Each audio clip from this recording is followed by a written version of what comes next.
무함마드 2세는 호라즘과 우호관계를 맺고 교역을 하려던 칭기즈칸의 첫 번째 사신단을 몰살시켰고 두 번째 사신은 수염을 잘라 돌려보냈습니다. 이에 칭기즈칸이 전쟁을 선포하자 그는 선제 공격을 위해 군대를 이끌고 국경지대로 향했습니다. 무함마드 2세는 이미 자기 손으로 주변국들을 정복했으며 직접 호라즘의 전성기를 이룬 만큼 전쟁에는 자신이 있었습니다. 이때 몽골 방향의 국경지대까지 진출한 그들은 킬리강 근처에서 한 몽골 부대를 발견하는데요. 무함마드 2세는 곧바로 그들을 향해 돌격했습니다. 국경지역에서 키르기즈족과 메르키트족 잔당 등을 토벌하던 수부타이의 부대는 멀리서 공격해오는 호라즘군을 발견했습니다. 수부타이는 우선 군을 후방으로 물러나게 했고 호라즘군으로 전가를 보냈습니다. 그 내용은 이렇습니다. 우린 칭기즈칸으로부터 호라즘과 전쟁하라는 허락을 받지 못했다. 우린 다른 일로 온 것이다. 하지만 호전적이었던 무함마드 2세는 그 말을 무시해버립니다. 그는 다시 일방적으로 몽골군을 향해 공격했습니다. 이렇게 되자 수부타이도 더 이상 싸움을 피할 수만은 없게 되었습니다. 무함마드 2세와 수부타이는 서로를 향해 돌격했고 양측은 곧바로 전투에 돌입했습니다. 그런데 전투 중 어느 순간 수부타이의 일부 부대가 호라즘의 중군을 향해 돌격해 파고들었고 이에 호라즘 중군이 무너지며 무함마드 2세를 순식간에 포위하게 됩니다.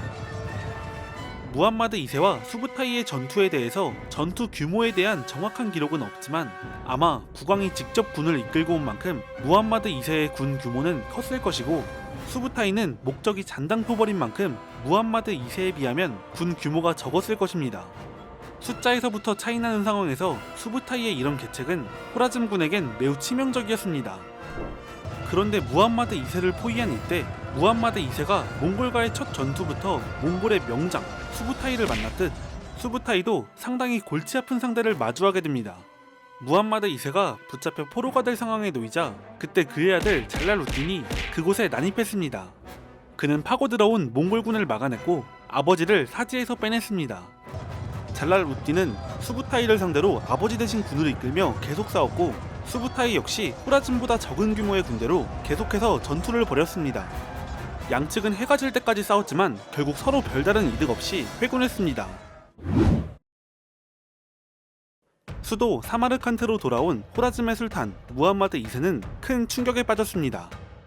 이미 수차례 전쟁을 겪었던 그가 당혹감을 느낄 정도로 몽골군의 위력은 강력했습니다. 자신이 처한 상황에 그의 낯빛은 어두워졌지만 이미 후회해봐도 더 이상 돌이킬 수 없었습니다. 술탄은 우선 주요 도시에 군대를 배치했고 공격에 대비하도록 했습니다. 또한 나라의 중심들을 모아 전쟁에 대처하기 위한 방도를 협의했습니다. 아무다리아 강을 해자로 삼아 싸우는 방안 등 소극적인 의견들이 오갔고 잔뜩 겁먹어 있던 술탄은 그 의견들을 받아들였습니다. 이때 잘랄루틴은 가능한 군사를 끌어모아 한방 싸움을 벌이자고 말했는데요. 만약 술탄이 마음을 정하지 못한다면 자신이 직접 군대를 이끌고 출전하겠다고 말했습니다. 하지만 이 의견은 받아들여지지 않았습니다. 호라즘의 40만 대군은 각 지역에 나뉘어 성체와 요새에 배치됐습니다. 결과적으로 이것은 큰 실책이었죠. 몽골의 병력이 15만이었던 것을 생각했을 때 분산 배치는 자칫 각계격파로 이어질 수 있었습니다. 또한 잘라루틴의 의견도 위험한 계책이었습니다. 호라즘은 신생제국인 만큼 내부에서 반란이 일어날 여지도 충분했고 애초에 지배층에서도 내분이 심했기 때문에 한 사람에게 모든 군대를 맡길 수도 없었습니다. 1219년 여름 몽골군이 이르티시강 상류에서 집결했습니다. 이때 몽골군 병력은 약 15만 정도로 호라즘군의 40만 병력에 비하면 수적으로 크게 열세였습니다. 하지만 무함마드가 군대를 분산 배치했기 때문에 각 지점에서는 어떻게 될지 몰랐습니다. 몽골군은 먼저 차가타이와 오고타이가 군을 이끌고 국경 도시인 오트라르를 포위했습니다. 오트라르는 몽골 사신단을 몰살시킨 이날축이 있는 곳으로 꽤 많은 병력이 있었습니다. 하지만 공성전이 길어지자 결국 오트라르 주민들은 항복했고 이날축은 자신이 죽을 것이라고 생각해 2만 명의 병사와 성체에서 버티고 도망치는 등 끝까지 저항했지만 몽골군에 붙잡혀 처형당했습니다. 일설엔 그의 얼굴에 은을 녹여 들이붓는 잔인한 방식으로 처형되었다고 합니다. 오트라르를 정복한 몽골군은 주민들을 모두 도시 밖으로 몰아낸 뒤 도시를 약탈했습니다. 한편 두 아들에게 오트라르를 공략하도록 한 칭기즈칸은 맏아들 주치에게는 시르다리아강 하류의 양기켄트 방향으로 공격을 지시했습니다. 그리고 일부 부대는 시르다리아강 상류의 바나카트 방향으로 진격시켰습니다. 이때 주력군을 이끈 칭기즈칸은 전략적으로 큰 결정을 하게 되는데요. 호라즘에서도 사마르칸트를 공격하려면 바나카트 방향으로 보낸 군대와 같이 가야 했지만 그곳으로 갈 경우 수도를 보호하기 위한 여러 성체와 요새를 거쳐야 했기 때문에 호라즘의 저항이 거셀 것이라고 생각했습니다. 그는 무함마드 2세가 만들어 놓은 전선을 정면으로 돌파하는 것이 아니라 우회하기로 결정합니다. 그것도 사막을 우회하기로 결정합니다. 트란스 옥시아나 지방엔 키즐쿰이라는 커다란 사막이 있는데요. 이곳은 인근 지역에 거주하는 유목민조차도 생존이 어려워 선호하지 않는 곳이었습니다. 칭기즈칸은 주력군을 이끌고 사막으로 향했습니다. 그의 군대에는 툴루이가 함께했으며 수부타이가 그의 참모장이었습니다. 물론 칭기즈칸이 아무 대비 없이 사막으로 향한 것은 아니었습니다. 사전에 첩보원을 통해 오아시스로 이어지는 길을 알고 있다는 길잡이를 찾아냈고 그를 포섭했습니다. 그렇게 사람이 다닐 만한 곳이 절대 아닌 길없는 사막을 약 480km 행군한 끝에 칭기즈칸의 주력군은 무사히 키즐쿰 사막을 통과할 수 있었습니다.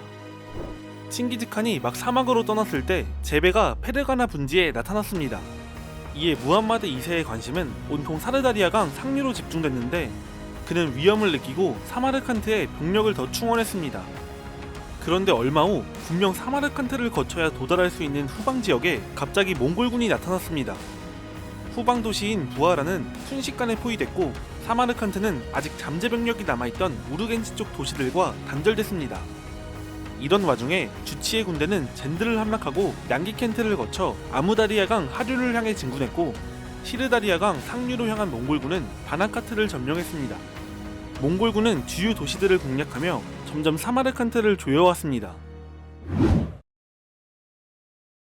몽골군은 도시를 약탈할 때 어느 정도 규칙이 있었습니다.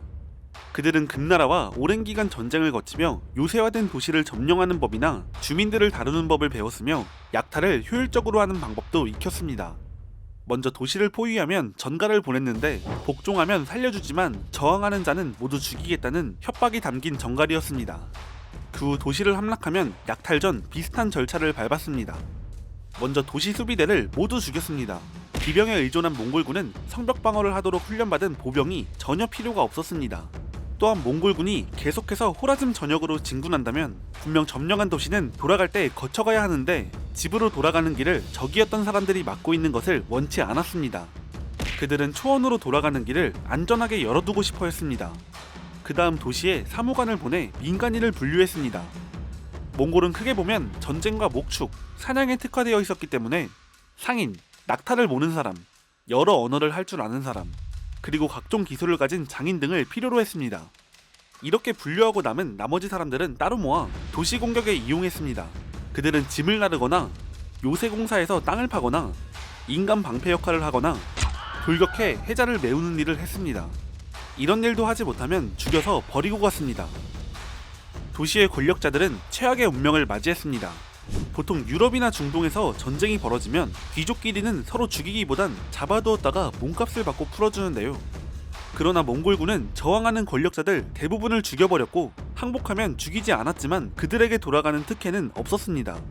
이런 와중에 대부분의 지역에서 몽골군이 다른 지역으로 이동하면 반란을 일으키는 경우가 많았기 때문에 많은 지배층이 비참한 최후를 맞이했습니다.